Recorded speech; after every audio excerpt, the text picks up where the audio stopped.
Olha Denisenko and her husband had high hopes when they fled eastern Ukraine for Russia last fall. Hopes for a peaceful life and a better future for their 4 children.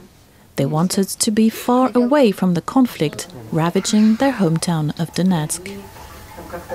Half a year into their new Russian life, the Denisenkos live in poverty in a Siberian village with hungry children and broken dreams. Before, my children didn't like bread much. Now bread is a real treat. A loaf is not even enough for one child. The children are just glad to have bread. Authorities placed the family in a small flat in the village of Nashokovo, near Tomsk in central Russia. The flat was tiny and barely furnished.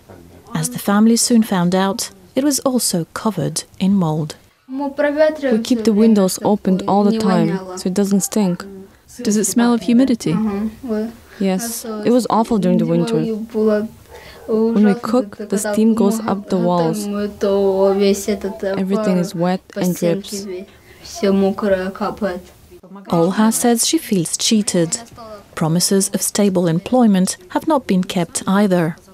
Her husband quit his job at a construction site after his co-workers harassed him and told him to go back to Ukraine.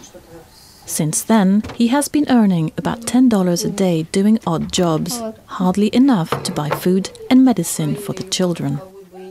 The Denisenkos do not feel welcome in Russia. Olha says most of the residents in their village have been hostile. Now they openly insult them. Even the children run into this problem. People tell them, "You've invaded this place. Because of you, prices are going up, and so we lose our jobs."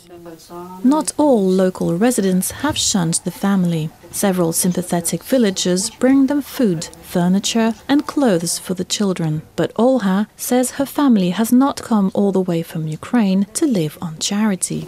Living off the pensioners who help us is not a solution. It's humiliating.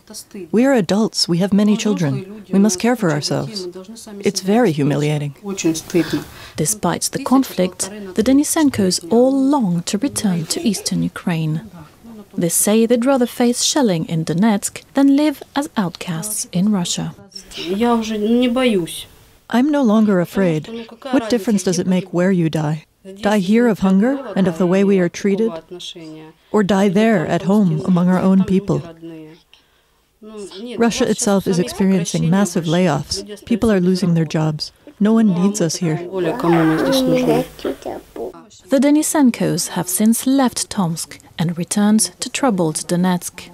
Before leaving Russia, they were forced to accept donations one last time. Kind-hearted neighbors collected most of the money for their one-way travel back home.